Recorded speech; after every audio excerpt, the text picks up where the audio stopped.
In 2014 came a game for the Wii U that I'd been very excited for. This game would combine what was, at the time, my favorite video game franchise with another that I was aware of but had not played for myself. This unlikely union was between The Legend of Zelda and Dynasty Warriors. Thus, Hyrule Warriors was made, and the combination worked surprisingly well. Not only was it a fresh interpretation of a series that I loved, it made me appreciate a new series as well. Say what you will about the Warriors format, but it was simply a blast to play through. A few months after, I would finally get around to another game which I had been meaning to play for a while, but didn't find the time for previously. That game was the life-changing experience known as Fire Emblem Awakening. As the weeks passed by and I was walking down the halls of my high school between classes, an epiphany came to me in my headspace. A Fire Emblem-themed Warriors game could work really well. I began to brainstorm possible characters, movesets, maps, but I didn't put that much effort into thinking about it, because why bother? It's not like that game would ever get made anyway.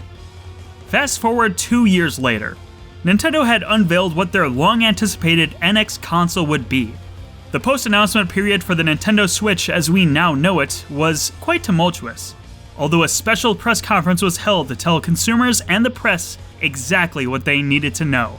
This included the announcement of a wide variety of games. Even still, there was a particular showing that completely caught me off guard. A trailer for a new game presented by Koei Tecmo and Omega Force. Okay, so this is a Dynasty Warriors game of some flavor, I immediately think to myself. And as soon as this image dashed across my monitor, I screamed. They were doing it! The passing dream became a reality! Fire Emblem Warriors was being made for the newest Nintendo console!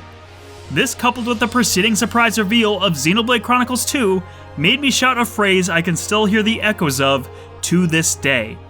I'm buying a Switch! Oh, if only I knew.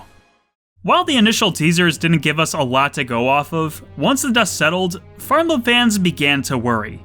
Gleaning from the trailer, only 3 games of the series' storied history were guaranteed to be represented. We'll get into specifics later, but the selection they made was controversial amongst fans. As developer interviews came out, their cited reason for why this decision was made was they didn't want to have all the playable characters to just use swords. Their logic was sound. After all, almost 90% of the main characters of this series use swords. But the argument seemed rather shallow when a majority of the characters they revealed ended up using swords anyway. While many of the assumptions made about the developer statements and the release trailers were overreactions or gross misinterpretations, one fact was plain as day. This wasn't the Fire Emblem Warriors that fans truly wanted to see. And while you can't please everyone, it almost felt like no one was satisfied with the upcoming title. And finally on October 20th, 2017, Fire Emblem Warriors came out to little fanfare. The truly excited came to check the game out, while the rest simply bided their time for the next week, as Super Mario Odyssey released the following Friday, completely overshadowing any momentum the game had. As for myself, I was there day one for the game. Not only because I was a Fire Emblem fan, but I truly wanted to believe in this game. One way or another, this was still a dream come true for me. When all was said and done, I had enjoyed what I played. Even still, something didn't really sit right with me. While it would be incorrect to say that I was disappointed with the game, I knew it could have been so much better. With a few different decisions made, I would have ended up loving Fire Emblem Warriors much more than I did. But now that time has passed and the drama surrounding the pre-release and launch of the game has since completely fizzled out, returning to Fire Emblem Warriors makes something clear. This game is actually kind of underappreciated. Our story begins in the land of Aetolis. The late king has recently passed away from the unfortunate epidemic of being a father in the Fire Emblem universe. However, there is a small bit of trouble, as neither of the two royal twins want to take the throne. The son Rowan would much rather be a knight instead, and the daughter Liana refuses for reasons she doesn't make clear. I'm just going to assume it's because she's lazy. The two go off to trade with their friend Darius when a massive portal opens. Okay. You know what? I'm gonna do something a little bit different and just skip ahead to when the story starts getting interesting. And, those are the credits. When was the story supposed to start getting interesting? If I'm being honest, the story isn't good. It is a predictable, recycled, and unambitious tale that does not challenge the audience in any way. If you're a fan of the Fire Emblem series, I want you to try coming up with the most by-the-numbers story a game in this series could possibly have. Now stop right there because you probably just used more thought than what went into the actual game. The easiest way to describe it is that it's a discount brand Sacred Stones. But while Sacred Stones had interesting character dynamics with sensible writing choices in spite of its overall simple scenario, Fire Emblem Warriors has nothing of substance to offer. This game reuses plot points from Awakening and Fates, but with comically bad pacing because it has to abridge the events of those games very quickly. But allow me to play devil's advocate and present an argument which I'm sure absolutely won't come back to bite me when I eventually talk about Fire Emblem Engage. How good does the story for the game need to be when it exists purely for the justification of crossing the series over with each other? I don't think I really needed the story to do anything more than this. Frankly, I'm down for the schlock. I still wouldn't say that it's good, but it's serviceable enough for what it is. I don't know, man, I just can't bring myself to hate it.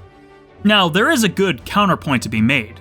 Fan service for the sake of itself shouldn't be a selling point. Especially with how many contemporary franchises today lean on their own legacy, it's not enough to show something to an audience that remembers it. If you're going to cross over characters who wouldn't normally interact together, then it's a wasted opportunity to not have them interact beyond a surface level. Don't just throw in a conversation where Matt Mercer talks to himself. What could Chrom and Ryoma genuinely learn from each other? What lessons could these royals who've seen conflict themselves impart on a new generation? But as someone who was really looking forward to this game in 2017, and even now, this is truthfully all I wanted to see from the game. The thing about Warriors games is that there really isn't a whole lot of substance to them. It's highly likely that if you're playing a Warriors game, it's because you're already attached to the associated property. Given this perspective, I really can't blame anyone who is put off by Fire Emblem Warriors. The cast members of Shadow Dragon, Awakening, and Fates are all controversial in one way or another. You would be hard-pressed to find anyone who has played more than 5 entries of this series that would say one of these 3 games had their favorite casts of characters in Fire Emblem. I don't blame Omega Force for the selection they made.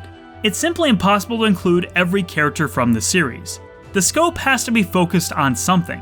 Comparing once again to Hyrule Warriors, that game also pulled primarily from 3 Zelda games for its initial roster, and it didn't seem like people had a problem with that game's cast. If it was me in the director's chair for Fire Emblem Warriors, I would have ended up representing these same 3 games as seen in the final product. I can't imagine a series-wide crossover that doesn't include Marth, and by extension Sita, Tiki, and other characters from Fire Emblem's originating title. Awakening was the game that brought the series into its most successful years, being the point of entry for a significant number of fans. For that reason alone, it deserves representation. Fates was the newest entry in the series to be released at the time of development. In fact, the game was probably brand new when Warriors went into production. It is simply too exciting from a developer standpoint not to represent the thing that is current. There's also the matter of if you're selling a game to Fire Emblem fans in 2017, Awakening and Fates are the 2 games they're most likely to have played, or at least know about. Not to mention, everyone can recognize Marth and the significance of Shadow Dragon by extension. So I do think they did their job correctly in their selection of the 3 games. That said, I have a bone to pick with whoever made the final decision for which characters should be included. The final roster of playable characters is not evenly distributed in the slightest. Fire Emblem Fates had 9 characters, comprising nearly 40% of the game's playable cast, and despite this high number, didn't even mention Azura throughout its story, debatably the most iconic character of Fates. Meanwhile, Shadow Dragon received only 3 playable characters. What an insultingly low number for the game that started it all. No Agma, no Hardin, and no Mathis? I don't even care if they were clones of other characters. Could they seriously not be bothered to include more Shadow Dragon representation? Well, at least the game got some DLC that was able to extend the roster a bit, right? Each wave of DLC came with 3 new playable characters. If you were hoping this is how we would get to see Path of Radiance or Binding Blade characters, then sorry to tell you, the characters were still pulled from the same 3 games already represented, so it did nothing to balance out the character distribution. Not to mention some of the new characters such as Oboro, Niles, and Owain were already in the base game, right down to the data for their movesets, just not unlockable. Remember when Hyrule Warriors gave you the villains for free? Fire Emblem Warriors post-launch support was just sad. It made me sad. I'm sad.